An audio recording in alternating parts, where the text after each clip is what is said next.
Was used by folks in Central and South America to describe marijuana, or the cannabis plant. One of the reasons it's contentious is because when Mexican immigrants brought cannabis up through Texas in the early 1900s, it was known as cannabis in the US, and it was in everyone's medicine cabinet, in their medicine, along with morphine and other things.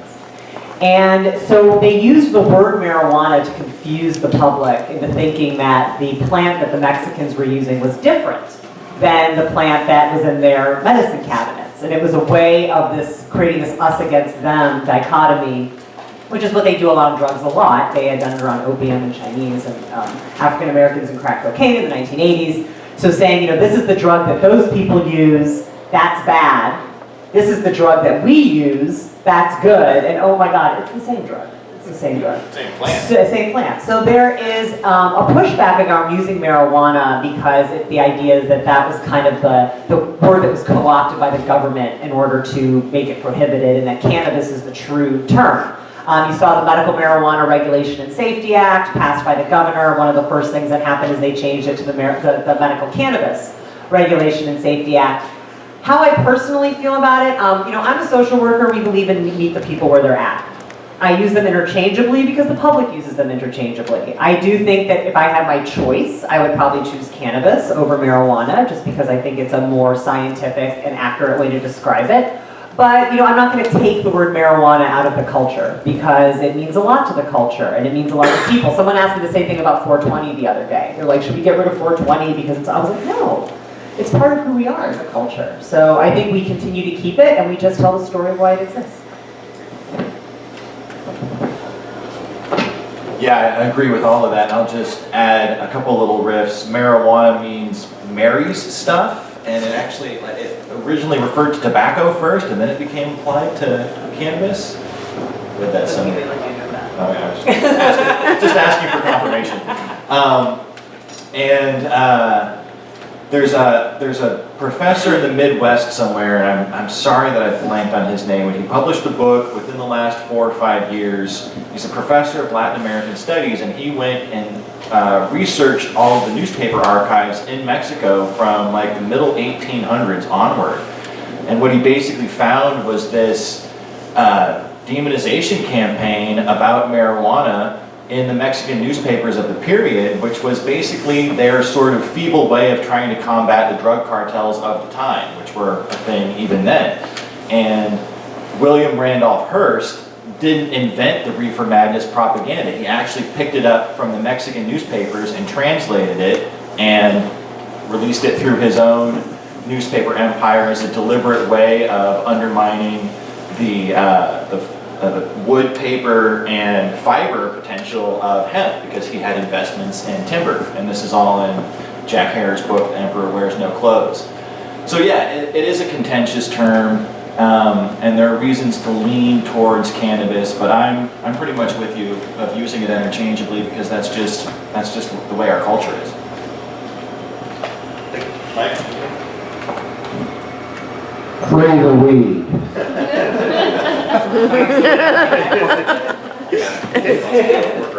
Good question for Amanda. Wondering, going back to the introduction to cannabis for people who haven't done it, doing it the right way, any thoughts on that? How do you bring somebody in the right way? Well, I think it's important to find out what their experience has been before. If there's zero, then go start low, go slow. Inhalation is the best method for somebody who's new to cannabis because you can titrate your dose most effectively. So if someone isn't into smoking, some people just don't like smoking, then vaporizing I think is really great for first timers because it's not going to give them the irritation of smoking, but they can stop when they've had enough. One of the big problems with edible dosing is that you can't go backwards. So you can start with a 1 milligram, but it's also really hard. The whole thing I was talking about Howard Becker and kind of realizing that it's affecting you, and it's harder with edibles because the onset is so much slower. That you can go from thinking you're not stoned at all to feeling really stoned in a very short amount of time, which can be difficult for somebody who's new. So I think inhalation is the best, and then starting with something that's higher in CBD. It doesn't have to be complete total CBD. Have some THC in there so they kind of know what that feels like. But that can definitely help, starting on the higher CBD side. And then something else I'll mention is that, CBD and THC are fighting for the same receptors in the brain. So it's good to have some high CBD product on hand. It can actually help bring someone down from a THC overdose. So just a good thing to have in the medicine cabinet. But I would say inhalation, non-smoked if that's preferred, and then something that's higher in the CBD side. And then on the experiencing the effect side, how do you prepare someone's because the person I'm thinking about has total no drugs ever. I'm scared. Well, setting is very important. Yeah, setting is very important. So you want to do it for the first time or someplace where they feel comfortable. There's not a bunch of people around. Maybe it's just the two of you. You don't have to go anywhere. I tell my students, using cannabis for the first time at a huge concert where you don't know a lot of people, there's a lot of lights and crowds, is not a good idea because it can be disorienting. So using it, put a movie on, your favorite movie. Hang out, just plan the whole day, get some snacks, and really make it like a fun time, because you want them to come away from that day going, oh, that was really fun, I could do that again. You don't want them coming away going, wow, that was really, really intense, I don't know if I can handle that, and you also don't want them thinking, well, wow, that was nothing. So make it a special occasion, and then they're going to associate cannabis with that something special.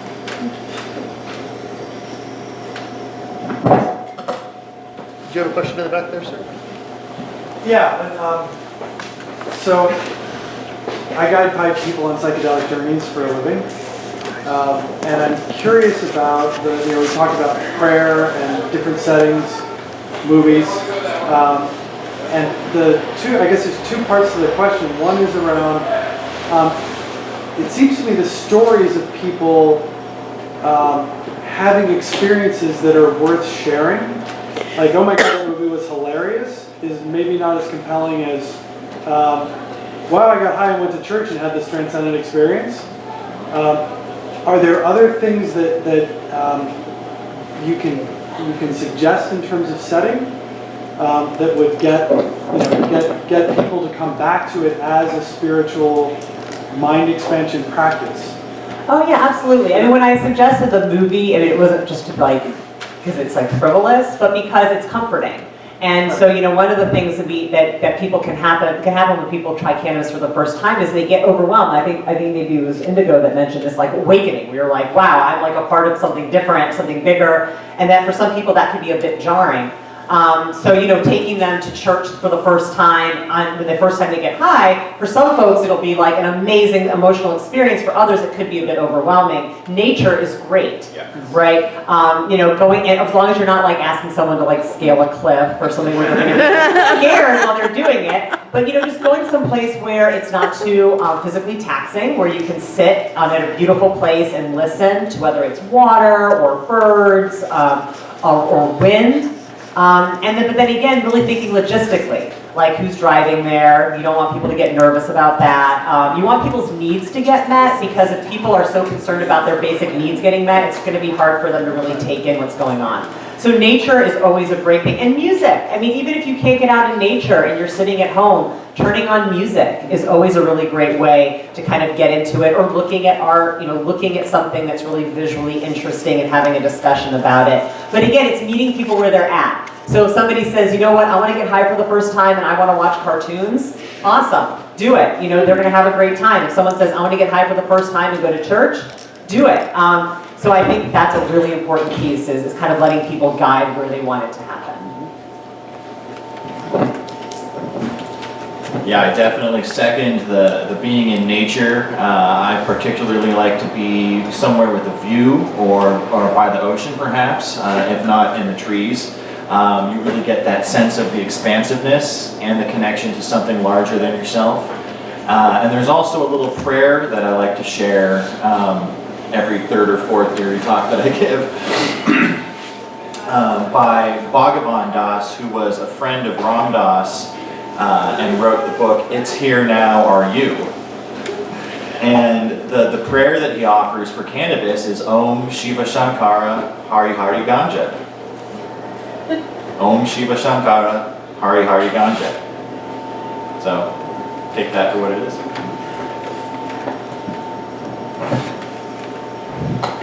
I was introduced to non-bar free-form dance. We call it ecstatic dance, 5 rhythms, barefoot boogie, Presidio has 5 rhythms on Sunday morning. There's an old Catholic church on Fillmore, which is a roller skating church. We have ecstatic dance there on Sundays, preceded by yoga. So a little cannabis for an old man to get on the dance floor with 20-somethings is wonderful therapy for me. I just feel like a kid again, and I'm dancing with everybody. You know, that's kind of exhilarating. And in San Francisco, you know, it's got a therapeutic spin. So for me to dance, going to Hippie Hill with my pail, my plastic pail, and 2 drumsticks, and sitting with those old hippies at Hippie Hill, Saturday or Sunday afternoon, passing joints around, that's another, you know, special place. I feel, I went to the Human Being with the old Tigers, but before I went, I was with my wife in the park drumming with my pail, and I thought, hell, I'm at Hippie Hill with a human being here 50 years later, and I like that feel. So dancing and drumming and being open to strangers in this little shamanic rainbow urban enclave in Detroit, where I'm encountering Black Rastafarians, both young ones and old ones. The homeless squatters are coming up. We're having a grand old time at the fire pit with our drum circle. And so I'm open to that extreme diversity. That's why I sometimes think I want to support the homeless people having a tent city and putting their tent up. I think we better take a continuous look at homelessness and see it for what it offers in its starkness. And I'm supporting the tents, and there should be tent cities. And the fact that we want out of sight, out of mind, I don't think is necessarily the way we really come together and really trust the homeless and the squatters and a whole lot of people that might be experimenting with hard drugs. I think for myself, one last little thing I just like to touch on. I know from my sort of emergence into, you know, cannabis consciousness and such, there's really something that was uniquely special about watching a cartoon or a movie that you've seen 100 times before, and then being like, I never noticed that joke before. There's like this connection that you make with a larger community all of a sudden, where you're like, wow, like I can't believe I've seen this so many times and I totally missed it. So there's also this element too, even some of the things that, you know, you just do regularly, this deeper insight that can bring you to a larger connection to community, I think is also really, you know, spiritual in that regard. Yes, sir. So I have a question kind of from the opposite spectrum of use. Recently I've been kind of reevaluating my relationship to cannabis. It was brought to my attention by other people in my life that it seems to play a big role for me, and I never felt like I've been using excessively or that it's ever impeded my ability to do anything. I was wondering, not just to the panel but to the audience at large, what criteria the more seasoned veterans among us use when you're kind of reevaluating your relationship to the plant?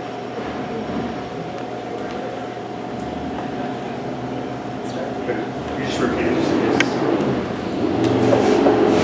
So I'll try to summarize. What I hear is a question about reevaluating your relationship to the plant. What I hear is being in right relationship to the plant. And it's a sticky wicket a little bit, I think. I don't really feel that anyone can tell you what your relationship to the plant should be, but if you're getting feedback from your friends and loved ones, it's always good to take that in and you know, see how that sits with you and whether or not that feels true for you. It's possible to have too much of a good thing. I know the three of us talked about this when we were getting together for our little planning session. So defining what too much is for yourself. Also being spiritually aware and in tune with yourself and your feelings so that you don't rely on cannabis too much or as a crutch, as they say. But at the same time, a crutch is a tool, and sometimes when you're hurt, you need a crutch to walk. So I don't really have an answer. I don't think it's something that anyone can answer for anyone else, but I feel like it is a fine line to walk, and it's about being in right relationship, however you might define that. Megan, you want to? You want? So now I have a loud voice. So I'm a ceremonial magician and a Celtic shamanic practitioner, and one of the concepts that we work with is the idea of having a co-walker, or allies, spirits, entities, plant teachers that walk with you. And in that relationship, it is very much a relationship that you're in with this entity, with this being, with Cannabia, the goddess that is this plant spirit teacher of cannabis. And like any relationship with a human being, you're in a dialogue, and you're in an ongoing negotiation with where the boundaries are, and where, you know, like any relationship with a human, you might be having times where you're really close and really intimate, and you might have times where you need a little space. And so I think that's something to take into consideration when you're reevaluating your relationship with any sacred medicine, is what is my relationship with the intelligence of this plant, and are we in dialogue, and am I having a conversation where I'm checking in and finding out where those boundaries are, and then really interacting with it as such, and really trusting that that is an entity, is an intelligence that will teach you and that will give you that kind of feedback.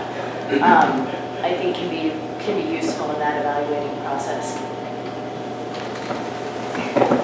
I just wanted to comment on the question too. I think it's really nice to bring that up too, because like it's a hard position where it's like, on the one hand we have like sort of our movement where it's like, this is a medicine, it's good, but then if you want to look at like Western medicine, where sort of acknowledging addiction dependency, it still has that mentality of like any use is abuse, right? So how do you to figure out like the right way to sort of self-assess? And I think the big thing is like, it doesn't matter like how much you use it, but like, is it affecting aspects of your life negatively? So in terms of employment, socialize, friends, family, is it used as like to escape or to enhance and guide, right? And I think every substance is a double-edged sword, or it has the potential to be. And I'm glad you brought that up, because I think it does a disservice to, be all the way to one side of this is amazing and beneficial and everyone should be using this all the time, the same way complete prohibition. So my thoughts. Well said. One more thing here. Along the lines of Amanda's remarks about setting, I think if we had an optimal setting, or we were very intentional, then less would be more. We could titrate and have microdosing and get as much value or even more clarity, more real intuition and spirit guide help if we weren't just knocked down. I've had situations where if I have too much in mid-afternoon, I'm no good at night. I'm off the track. So there I know I can go on beyond my boundaries and prudence and common sense to be able to live a 12-hour day or whatever amount of day I like to live, awake. So a little bit of distinction between those who are not daily users or heavy users and people who might be a broader new marketplace with legalization. There too, a little bit of microdosing or recognizing the right setting and the right inspiration helps to get your heart open naturally, or a good quiet silence and breathing, following your breath might be a real extra boost, and you wouldn't have to have such a strong amount. So titration and microdosing are on my mind to clean up my own act. And Turk, you just want to, you had an announcement you want to make too about something going on in Mountain View? Oh yeah, okay, so I'm actually from the South Bay, and I am co-organizing a group called Psychedelic Pilgrims Gather in Mountain View. So if anyone's from South Bay or lower or upper peninsula, we meet usually on Sundays, and this year we've only been meeting for about 6 or 7 months. We usually talk about just kind of general discussions regarding psychedelic, not even substances necessarily. We have people come in to share their artwork. Theme is psychedelic, but it's really kind of just. And if someone wants to get a hold of you, they can Yes, contact you you can talk to me later. Okay. There's a meetup group Great. with the name I just said, Psychedelic at should we meet at Shoreline Park in Mountain View? Anyone else for questions? Yes, I have one question. So, just sort of curious actually what you guys think about this. I mean, so the last 10 years as I've been following drug policy reform, especially specifically the marijuana movement, I see it often get, compared to like other Schedule 1 substances. People saying it's ridiculous that marijuana is Schedule 1, just like heroin and LSD. And I think that almost does a disservice to sort of play into the prohibitive mindset of saying, well, this one shouldn't be prohibited, but other ones should. And maybe we're not exactly saying that, but I hear this a lot. And I'm wondering what you guys think, how to handle that, because obviously focusing on marijuana instead of saying all drugs should be legalized is a much more direct route, and it has its own unique place. But sort of moving this forward without sort of disparaging other substances, because I'm sure heroin, lots of things, people can use them in ceremonial, opiates, changed, medicine and recreation in the 19th century, right? So, yeah.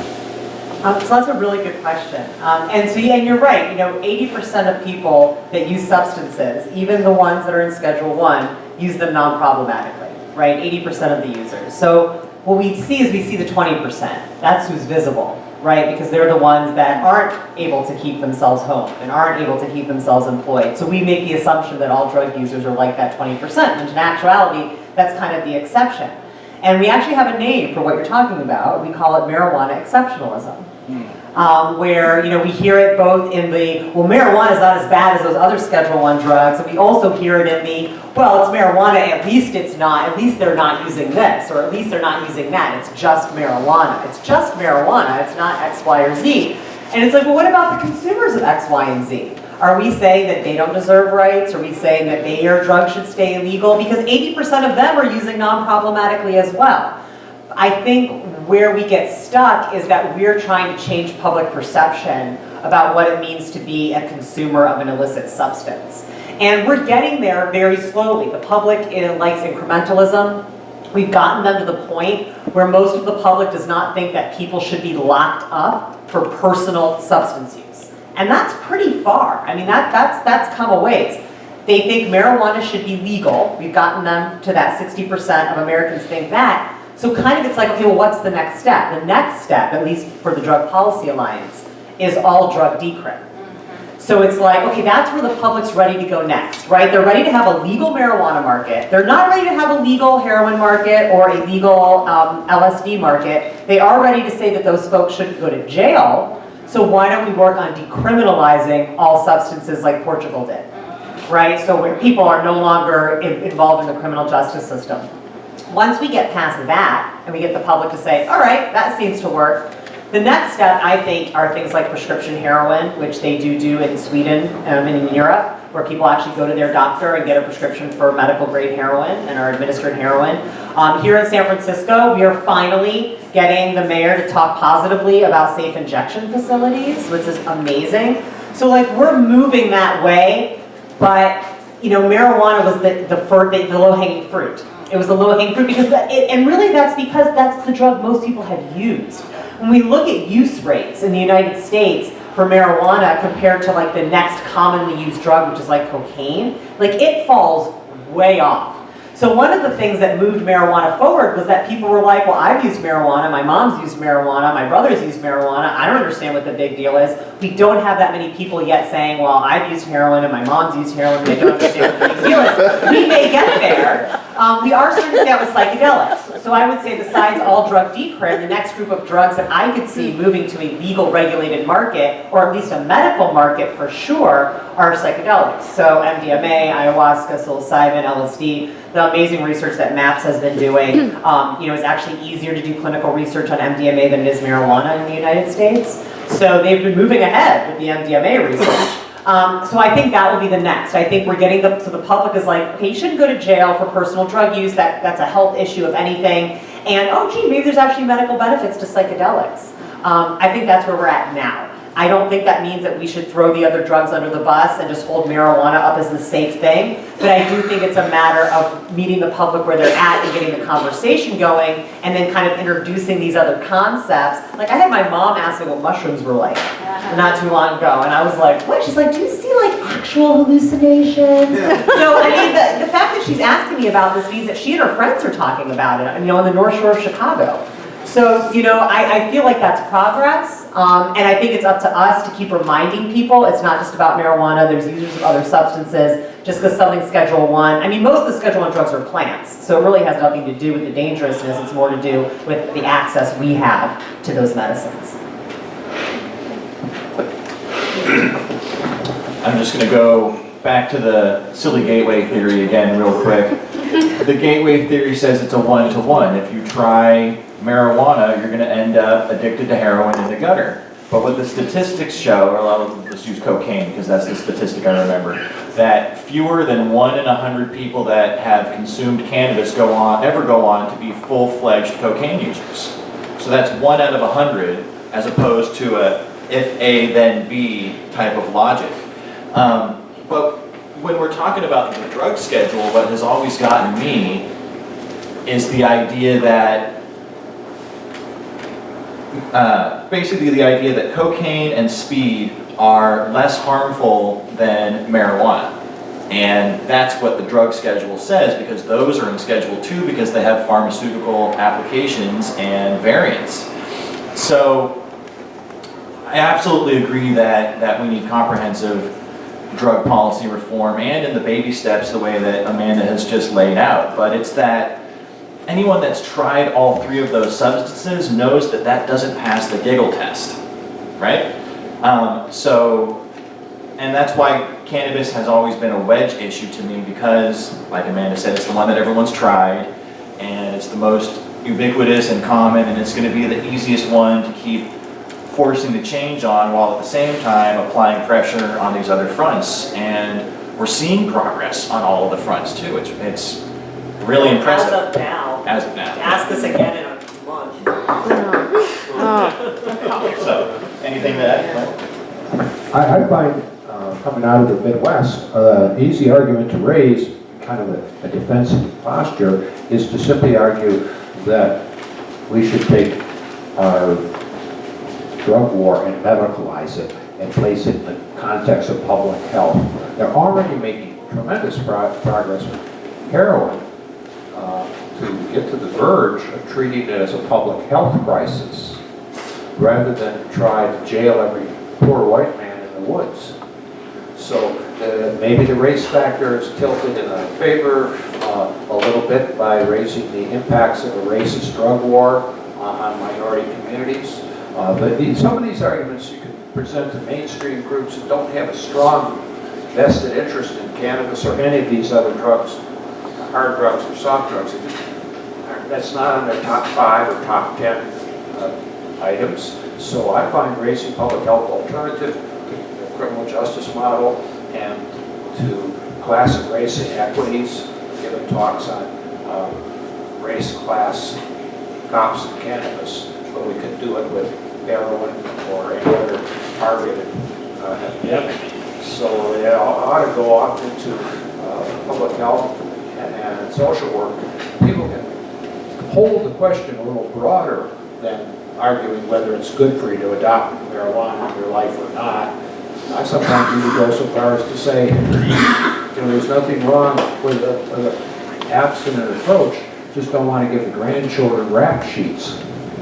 And I can talk to grandparents from very conservative church groups, and they relent that they don't want to give their grandchildren rap sheets, even though they abhor the children experimenting with anything, alcohol or other drugs. Any other questions? Yes, sir. In the back. So, forgive me if you're a professor, was because I was late, but as far as using cannabis and other psychopharmaceuticals to help people, and where do you see the future of like healing centers where people come and they learn about cannabis culture, cultivation, how to use it, other psychopharmaceuticals,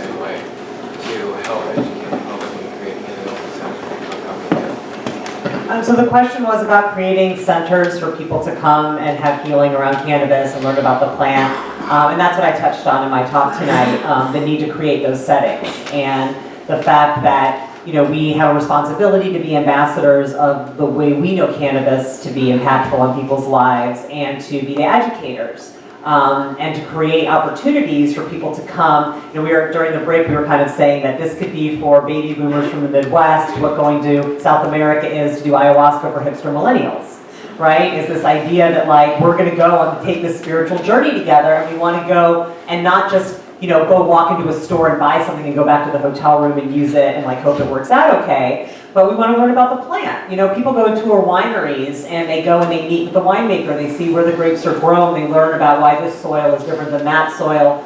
And so I think that that's all part of the experience, right? It's learning how your farmers grew that cannabis using solar and recycled water and why that's important. And it's important about learning the permaculture techniques that they used and why that soil is living and what that does to the plant.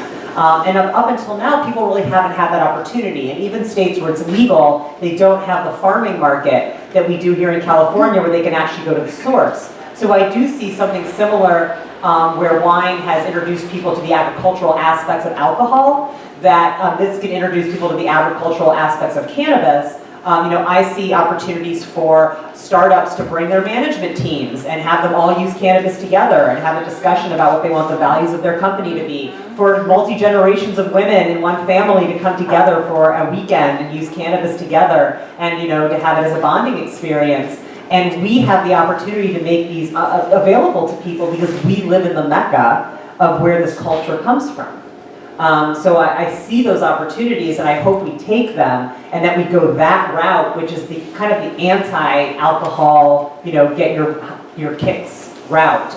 It's a slower route, but it's a more lasting one in terms of creating culture that's going to spread where people take that message back to where they're from. I was thinking maybe more specifically, let's say that somebody had a drug issue or they simply just want to quit smoking or something like that. They can go to are there places where they can go and use, say, DMT or psilocybin to curb their So you're talking more about using those drugs as a treatment for drug dependence. Yeah. So that's also a really interesting area. I mean, people go down to do ayahuasca ceremonies to address opiate dependence and severe dependence on other. Iboga. Well, both. Iboga more for opiate and ayahuasca more for alcohol. Well, okay. So people go and use these substances, making decisions about what they, go and have these ceremonies in order to address their substance dependence. We are seeing people who do that with cannabis. So we know that that's going on in the medical cannabis community. I've done several studies of the community where people are saying it's working better for them than opiates and other things. Now it's taking it a step further, and can cannabis actually be a treatment for drug dependence? So I'm on the board of a new treatment facility in Los Angeles called High Sobriety.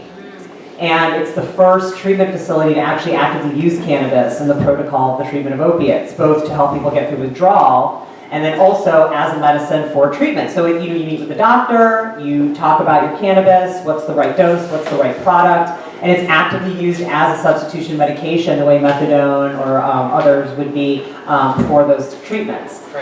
It's very controversial. I mean, there's people in the traditional abstinence-based treatment realm that are like, are you crazy? Like, you're giving a drug to a drug addict?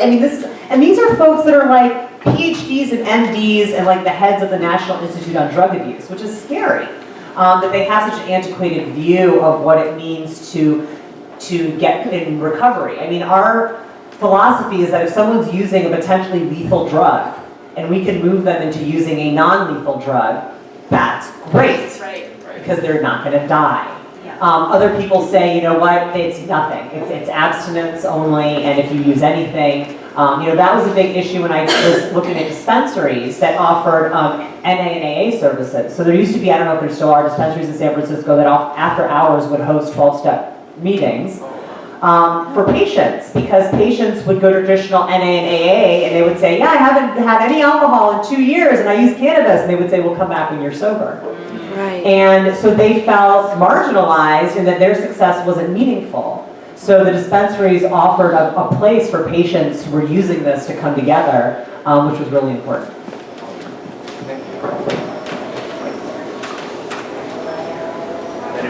else or any questions at all? Let's see. How about, let's see. There you go. Do you know the official origins of 420? Yes. Oh, cool. So the official origins of 420 started with the Waldos in San Rafael. We're a group of high school students in the 1970s who used to get together at 420 after school was their time to smoke pot. That was about the time where they could get home, unload their books, talk to their mom, and then meet back up in San Rafael. And so they started calling 420, started to be their signal for meeting up to smoke pot. And it took off from there. And when I was growing up, it was always, it's police code for marijuana. Like, that's what we were always told in the Midwest. And then when I moved out to California, I found out what it was really from was the Waldos. I've met one of the Waldos before. And that's where 420 started. And now we have 710, just in case any folks don't know about the new evolution. 710, which is oil upside down, which is the moniker for the oil dabbing community. And you're trying to do 920 first for psilocybin mushrooms. Oh yeah, that's right, 921. Or 920. 920, isn't it? Yeah. So I have one other question that I'm always curious about. I don't know if anyone here or maybe someone in the audience can answer this, but I've heard that terpenes are actually good, they have medicinal value to them individually. And I've always been curious, like it always seems that people are drawn to certain smells. Like for me, I really love the blueberry, but someone else really loves the sour diesel, you know? Are there certain terpenes that are specific to each individual? Like maybe that's something that, can you know about, oh, I like that smell, and maybe that's something you could work with as a medicine? I'm glad you asked that question. So the question was about terpenes. So terpenes are the smells in cannabis. So the same smells, the chemicals that are responsible for the smell in cannabis is the same chemicals that are in every plant. So the same chemical that makes a lemon tree smell like a lemon makes citrusy cannabis smell citrusy. The same chemical pinene that makes pine trees smell like pine makes cannabis smell like pine. So these, again, it's a crop. So it's got all these same things. I'm a myrcene girl myself, which is also found in mangoes. We all know about aromatherapy, right? So peppermint to help calm a stomach, lavender to help with anxiety. So there's absolutely something to that with cannabis. And I want to let y'all talk about this too, but I have a quick little anecdote. When I was doing my research, my dissertation research, I've been in California for maybe 3 or 4 years, and I went to a dispensary on Church Street, the 2-story place, the upstairs, and they had this sign on the counter that said, "Do not stick the buds up your nose." And I was like, how are they using cannabis out here in California? Like, is there some snorting going on? Some kind of weird thing we didn't have in Chicago? So I asked the guy who was working there, and he said, just watch. And I did, and every person that came into that dispensary wanted to smell the cannabis before they bought it, and I guess they were getting a little too familiar and wanting to stick it a little too close, which is why they had the sign. And so doing research on watching patient behavior, so many patients make their decision based on the smell of the cannabis. And I do think that there's something that happens when you take a whiff where your brain is connecting with a relief or a benefit you had in the past. And the reason I think this is because we see it happen the other way. There are cases where people are traumatized and violated when a certain smell is around, and that smell can trigger post-traumatic stress. And it can trigger flashbacks. So if it can work in that direction, it absolutely stands to reason that it works in the other direction, and that those patients are looking for some kind of signal or confirmation that that smell was beneficial to them in the past. And I think it's fantastic. I mean, now they're doing amazing things with terpenes. And I think it's a piece of the cannabis puzzle that's a valuable one. Yeah, terpene science is fascinating, and if you want to look into it deeper, Google the entourage effect, and that explains how the different terpenes interact with THC to basically modulate the effects. So indica and sativa are now considered obsolete terms for discussing the effects of cannabis. That is morphology, which describes how the plant grows. And aside from the fact that everything's hybridized now, we've discovered that the terpenes are what actually make the difference between an upper, downer, screamer, or laugher, to quote my man Hunter S. Thompson. But myrcene, we know, is the deciding factor between sleepiness or stimulation, because myrcene helps cannabis cross the blood-brain barrier. It's also found in hops, which is a member of the cannabis family, and occasionally you'll get a really dank IPA, and you'll get that little whiff of dankness off of the beer. I blew someone's mind doing a demo the other day because I was able to pull out this terpene card that I have from SC Labs that explains all the different major terpenes and their effects and exemplary strains. And I was basically able to explain to him biochemically why he's feeling this nice little pleasant, tingly, lingering feeling from the Jack Herrera vapor cartridges. I'm like, oh, well, that's terpinolene, and that's going to have these uplifting effects, and that strain is very low in myrcene, so it's going to last longer. Blew his mind. I used to bring little vials of terpenes, just the terpenes, when I gave talks, and just let people smell them in the lab. That was fun. Yeah. I think of some of the unique teachers we all have here in this city who can take us into a far more precise psychomedical application for our own needs and our own perception of what we're working on. My friends who are leaders of the Americans for Safe Access here, thinking of David Goldman in particular, recommended I start with mints, low dosage mints, to see if I could have a light relaxing effect without losing my energy for the day.